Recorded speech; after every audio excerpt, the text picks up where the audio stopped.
Bonjour mes chers quatrièmes, on se retrouve aujourd'hui pour la fin de cette petite séance un peu annexe sur la préparation au brevet. Soit elle vous a posé d'énormes difficultés, soit vous êtes baladé vraiment les doigts dans le nez, puisque je n'ai eu aucun retour là-dessus vraiment, enfin personne ne m'a renvoyé soit des questions, soit ce qu'il avait fait, etc. Donc bon, on verra bien, j'espère en tout cas que c'est la deuxième solution, c'est-à-dire que vraiment ça a été très simple pour vous, mais j'ai eu vraiment aucun retour, donc bon, j'espère que ça vous a quand même inspiré un minimum. Aujourd'hui, on se retrouve pour la partie travail d'écriture. Donc, on avait fait la dernière fois la première partie, donc les questions, la réécriture. Alors, la dictée, c'est quelque chose qu'on a déjà pas mal fait dans l'année, mais voilà, si vous avez la possibilité, je le répète, qu'on vous la fasse à la maison, n'hésitez pas, c'est toujours intéressant de s'entraîner, hein. Vous pouvez me demander dans ce cas la correction, vous pouvez la trouver sur internet, il n'y a pas de souci. Aujourd'hui, en tout cas, on est sur la dernière partie, donc la partie 5 de ma séance, donc sur le travail d'écriture. Alors, je vais reprendre des choses qu'on a déjà faites, hein, puisqu'on a quand même beaucoup axé notre année sur l'écriture, notamment sur le travail de préparation d'une bonne écriture. Donc du coup, ça va rejoindre des choses qu'on a déjà faites, notamment sur le vieil Amel Lagon, notamment pour les 4e 3 qui ont beaucoup travaillé là-dessus. C'est un texte vraiment qui a été très important pour nous cette année. On a passé beaucoup de temps dessus à le peaufiner un maximum. Et donc là, vous allez voir, ça va reprendre des choses qu'on a faites. Il faut vraiment réutiliser tout ce qu'on fait là-dessus, puisque c'est ça qui vous fera progresser en écrit, hein. Je le répète encore une fois, le fait de dire que certains élèves, en gros, ont d'inspiration, de l'imagination, y arrivent, et qu'il y a d'autres élèves, en fait, en gros, ils sont destinés à avoir toujours des mauvaises notes parce qu'ils n'ont pas d'inspiration, hein, c'est le mot un peu arnaque, entre guillemets. Ça n'existe pas, hein. On part bien sûr avec plus ou moins de facilité à l'écrit, hein, ça c'est clair, mais en revanche, il y a quand même des techniques qui permettent de progresser et de faire des textes qui répondent bien aux consignes, hein. Même si vous ne serez pas forcément le futur Victor Hugo, hein, il y a quand même des choses qui vous permettent de faire un texte, au moins qui va répondre à une consigne, et au moins qui va être cohérent et clair, et qui va intéresser votre lecteur, même si ce n'est pas un futur chef-d'œuvre. Donc là, je vais reprendre dans cette partie donc, ces différentes étapes qui vous permettent de progresser petit à petit. Donc, pour faire un travail d'écriture qui répond bien à la consigne, il y a 3 étapes différentes. Alors après, je pourrais découper ça en plein de sous-étapes, mais vraiment les 3 étapes principales sont les suivantes. Premièrement, au brevet, donc c'est le choix du sujet. Est-ce que je prends le sujet d'imagination ou le sujet de réflexion? Ça, c'est un choix important à faire dès le début. Ensuite, il faut analyser le sujet qu'on a choisi. Alors, vous allez voir ce qu'on va faire justement juste après. En 2, donc il faut faire tout ce que j'appelle le travail de préparation, que certains appellent aussi le brouillon. Alors brouillon, j'aime pas trop ce mot parce que souvent le brouillon c'est un truc en gros qui est impropre mais au crayon papier pour beaucoup d'entre vous. C'est-à-dire que le brouillon c'est un texte au crayon papier mais qui est déjà fini. Vous le faites au crayon papier et après vous le recopiez simplement au stylo ou aux plumes sur une feuille, donc ça n'a aucun intérêt. Ce qu'il faut faire au lieu d'un brouillon, c'est vraiment un vrai travail de préparation plus fourni. Le plan, les éléments d'histoire, les arguments, hein, par exemple si vous faites de la réflexion. Vraiment, c'est important. Rappelez-vous tout ce qu'on a fait sur le VML Lagon. On avait passé beaucoup de temps à choisir les personnages, à choisir les différentes étapes de notre histoire. Donc, c'est tout ça que vous devez faire vraiment le jour d'une rédaction comme ça qui va être notée notamment sur un examen. Alors, ça, c'est important parce que justement, si vous ne faites pas ça, vous prenez le risque d'être dans le hors-sujet. Alors, ça, c'est le risque maximum. C'est-à-dire vraiment, si votre plan ne respecte vraiment rien, vous ne faites pas de plan, vous risquez de mal lire le sujet, d'aller trop vite, de faire un texte qui va partir dans tous les sens, hein. Alors ça, c'est très classique au brevet. On croise énormément de textes qui commencent bien, mais qui commencent bien pendant à peu près une demi-page, et qui après vont se gâter petit à petit, parce que, bon, c'est comment ça se passe, hein. C'est typiquement l'élève qui a lu le sujet un peu vite, qui s'est dit qu'il allait raconter très vite ce qui se passe dans le sujet, très rapidement l'histoire, et cet élève, malheureusement, au bout d'une demi-page, une page, il est bloqué. C'est ça le problème, il va être bloqué parce qu'il est arrivé au bout de ce qu'il avait à dire. Et justement, il y a plein de techniques pour éviter ça, pour éviter ce trou qu'on va avoir à un moment. On va se dire, mince, en fait, là, il me reste quasiment 1 heure. J'ai écrit tout ce que j'avais à écrire. J'ai un problème, en fait, parce que c'est pas normal, normalement, d'avoir fini au bout d'une demi-heure alors que j'ai 1 heure et demie. Donc là, voilà, toutes ces choses vous permettent de progresser à ce niveau-là. La 3e étape, donc, la rédaction au propre. Alors, c'est vraiment la dernière étape, et j'ai envie de dire, c'est quasiment la plus courte, en fait, hein. Si votre travail de préparation est bien fait, si votre histoire est bien imbriquée avant de démarrer, une fois que vous allez passer au propre, ça va être très rapide, hein. Donc il faudrait passer la majeure partie du temps sur la partie 2, la préparation, pour ensuite faire un propre qui aille normalement assez rapidement, hein. Vous verrez avec l'expérience, vous ferez quasiment même plus de brouillon après, hein. C'est-à-dire que vous passerez directement de la préparation du plan à un propre, hein. Et ça, voilà, c'est ça quand vous serez vraiment devenu un peu plus expert en termes d'écriture. Donc voilà, ne vous faites pas avoir par le brouillon qui souvent va être simplement un texte qu'on va quasiment pas modifier, qu'on va écrire un papier et qu'on va remettre ensuite. Voilà. Vraiment, vous ne faites pas avoir par ça. Faites plutôt un bon travail de préparation pour avancer. Alors, on enchaîne maintenant donc avec la suite, une petite consigne que je vous donne. Alors, je ne vais pas vous forcer à choisir cette fois donc soit le sujet d'imagination, soit de réflexion. Je laisse vraiment le choix. Donc, je vous demande de choisir un des sujets. Vraiment, si vous voulez travailler sur la réflexion, l'argumentation, vous pouvez, il n'y a aucun problème. Je l'ai fait avec les deux classes. Donc, normalement, tout ce qui est argument, exemple, ce ne sont pas des choses nouvelles. Vous connaissez déjà. Alors, peut-être que vous ne maîtrisez pas encore à 100%, mais ce ne sont pas des mots normalement que vous devez découvrir dans la vidéo. Je vous demande de recopier dans le cadre donc, qui est en dessous, donc directement en dessous de votre consigne, et de souligner les mots ou expressions qui vous semblent les plus importants. Ça, on l'a déjà fait en classe plusieurs fois. Donc là, je vous me refassiez ça, vous recopiez votre sujet et vous me l'analysez donc tranquillement en me soulignant ce qui vous paraît le plus important. Ça, c'est quelque chose ensuite qui vous pose plus de problèmes. Je vous demande de me le reformuler avec vos mots, c'est-à-dire comment vous avez compris le sujet. Vous l'avez écrit, vous avez souligné ce qui était important. En gros, qu'est-ce qu'on vous demande de faire? Voilà. Donc, une fois que vous aurez fait ça, donc on va passer à la correction où justement on va voir pour les deux sujets comment on peut les comprendre et vraiment repérer tout de suite les choses importantes qu'on ne doit pas oublier au risque de faire un hors-sujet ou alors d'avoir vraiment des pertes de points assez énormes au moment de la notation. Donc c'est parti, je vous laisse donc faire ça. Alors vous mettez en pause ou alors vous fermez la vidéo, c'est comme vous voulez. En tout cas, j'enchaîne moi tout de suite avec une petite correction donc de l'analyse de ces sujets. Et j'ai commencé donc par ce qu'on appelle dans ce sujet donc de brevet le sujet numéro A.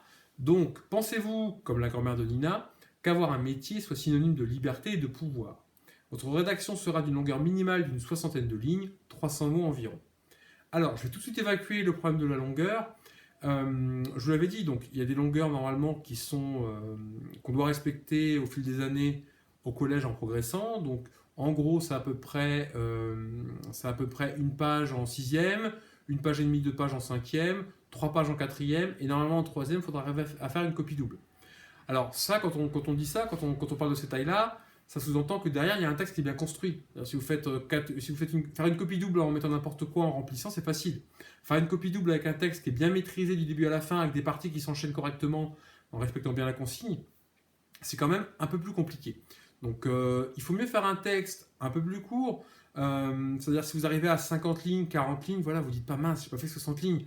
Si le texte répond bien à la consigne, est intéressant et est riche, voilà, ça passera, d'accord? Par contre, si vous faites un texte de 10 lignes, là, ça va être plus compliqué, voilà, clairement. Donc, vous ne mettez pas forcément bien en tête de faire exactement 60 lignes ou plus forcément. Si vous arrivez à 40 lignes, 45 lignes, 50 lignes, mais que déjà vous avez un texte qui est solide, bah, c'est très bien, d'accord? C'est très très bien. Je reviens maintenant au sujet en lui-même.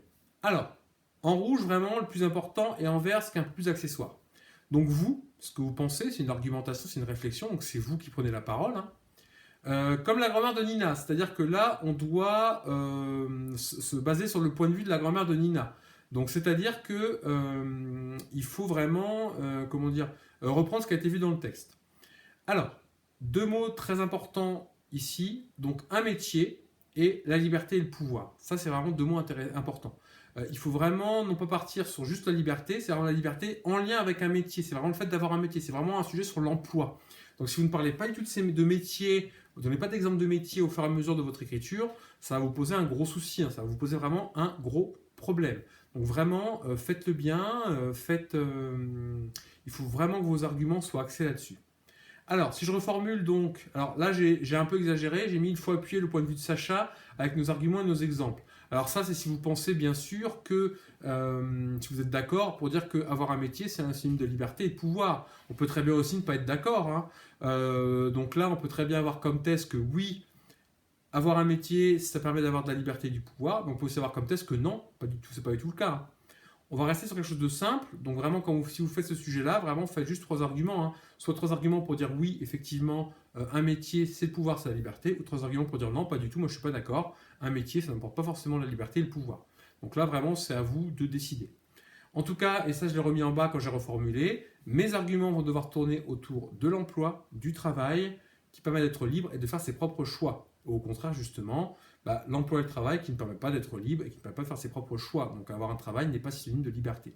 C'est vraiment à vous de décider si vous êtes pour ou contre. Donc moi j'ai pris plutôt ici dans ma reformulation le parti pour, qui est le plus simple parce que dans le texte, effectivement, c'est le point de vue qui a appuyé. On peut reprendre certains exemples, certaines idées, c'est un peu plus simple. Mais si vraiment vous voulez partir sur non, il n'y a aucun souci, ça marche.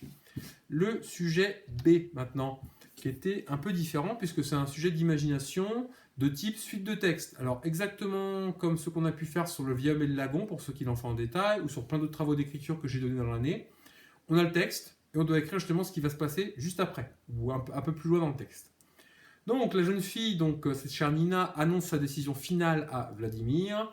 Elle a pris en compte les remarques de sa grand-mère pour choisir ou non de se marier.